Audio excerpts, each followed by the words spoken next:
എപ്പോഴെങ്കിലും കടച്ചക്ക വെച്ച് പായസം റെഡിയാക്കി നോക്കിയിട്ടുണ്ടോ? നമുക്ക് എളുപ്പത്തിൽ ഉണ്ടാക്കാൻ പറ്റുന്നൊരു റെസിപ്പിയാണ്. അപ്പോൾ അതെങ്ങനെ റെഡിയാക്കുന്നതെന്ന് നോക്കാം.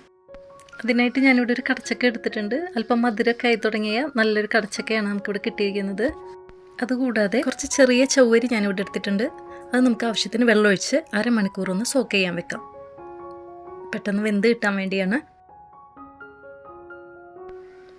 പായസം റെഡിയാക്കാനുള്ള പാത്രം ചൂടായി വരുമ്പോൾ നമുക്കതിലേക്ക് ആവശ്യത്തിന് നെയ്യിട്ട് കൊടുക്കാം. ആദ്യം തന്നെ പായസത്തിലേക്ക് വേണ്ട നട്ട്സ് എല്ലാം നമുക്ക് ഈ നെയ്യിൽ തന്നെ വറുത്ത് കോരിയെടുക്കാം. ഇങ്ങനെ ചെയ്തെടുക്കുമ്പോൾ നമ്മൾ ഇതിനായിട്ട് വേറൊരു പാത്രം യൂസ് ചെയ്യേണ്ടി വരുന്നില്ല. മാത്രമല്ല കൂടുതൽ നെയ്യ് യൂസ് ചെയ്യേണ്ടി വരില്ല.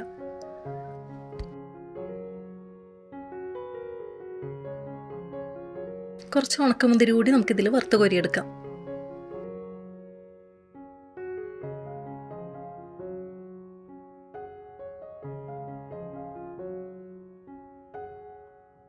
ഇനി തോലെല്ലാം കളഞ്ഞ് ചെറുതായി കട്ട് ചെയ്തെടുത്ത കടച്ചക്ക കൂടി നമുക്കിതിലേക്ക് ഇട്ട് കൊടുക്കാം. ഒരു 4-5 മിനിറ്റ് നല്ലതുപോലെ ഒന്ന് നെയ്യിൽ വഴറ്റിയെടുക്കണം. മൂത്ത കടച്ചക്ക ആയതുകൊണ്ട് തന്നെ ഇത് പെട്ടെന്ന് റെഡിയായി കിട്ടും. ഒരല്പം കൂടി നെയ്യ് ഞാനിതിലേക്ക് ചേർത്ത് കൊടുക്കുന്നുണ്ട്. പച്ചക്കടച്ചക്ക കൊണ്ടും നമ്മൾ ഇതേ രീതിയിൽ തന്നെ പായസം വെച്ചെടുക്കാറുണ്ട്. എങ്കിലും കുറച്ചുകൂടി ബെറ്ററായിട്ട് ഫീൽ ചെയ്തിട്ടുള്ളത് നല്ല മൂപ്പെത്തിയ കടച്ചക്ക കൊണ്ട് പായസം വെക്കുമ്പോഴാണ്.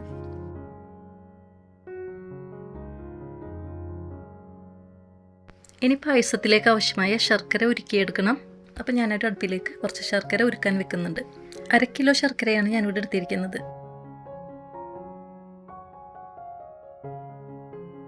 ശർക്കര ഉരുക്കിയത് ഇവിടെ റെഡിയായി വന്നിട്ടുണ്ട്. നമുക്കിത് ചൂടോടുകൂടി തന്നെ കടച്ചക്കയിലേക്ക് ചേർത്ത് കൊടുക്കാം. നമുക്ക് ആവശ്യമായ മധുരത്തിനനുസരിച്ച് മാത്രം ഇതിലേക്ക് ചേർത്ത് കൊടുത്താൽ മതി. ശർക്കരയും കടച്ചക്കയും കൂടി നല്ലതുപോലെ ഒന്ന് മിക്സ് ചെയ്തെടുക്കണം.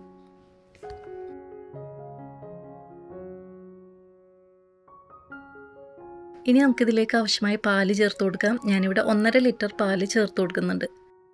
ഇനി പാലിൽ കിടന്ന് കടച്ചക്ക നല്ലതുപോലെ ഒന്ന് വെന്ത് കിട്ടണം. അപ്പോൾ അതിനായിട്ട് നമുക്കൊന്ന് വെയിറ്റ് ചെയ്യാം. ഈ സമയം നേരത്തെ കുതിർത്ത് വെച്ച ചവ്വരി കൂടി ഇതിലേക്ക് ചേർത്ത് കൊടുക്കാം.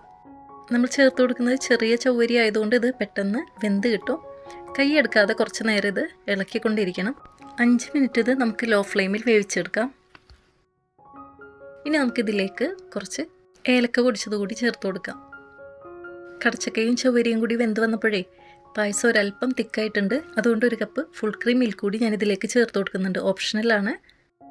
പായസം ഇവിടെ റെഡി ആയിട്ടുണ്ട്. നമുക്ക് ഫ്ലെയിം ഓഫ് ചെയ്യാം. കഴിഞ്ഞില്ല, നമ്മൾ നേരത്തെ വറുത്ത് കോരി വെച്ച നട്ട്സ് കൂടി ഇതിലേക്ക് ചേർത്ത് കൊടുക്കാം. ഇപ്പോൾ കടച്ചക്കയുടെ സീസണല്ലേ, എല്ലാവരും ഒന്ന് ട്രൈ ചെയ്ത് നോക്കുക. കടച്ചക്കയുടെ ഫ്ലേവറും ടേസ്റ്റെല്ലാം നമുക്ക് ഈ പായസം കഴിക്കുമ്പോൾ കിട്ടും. അപ്പോൾ എല്ലാവരും ഒന്ന് ട്രൈ ചെയ്ത് നോക്കുക. ട്രൈ ചെയ്ത് നോക്കിയിട്ട് ഫീഡ്ബാക്ക് അറിയിക്കാൻ മറക്കരുത്. മറ്റൊരു റെസിപ്പിയുമായി വരുന്നവരെ ബൈ.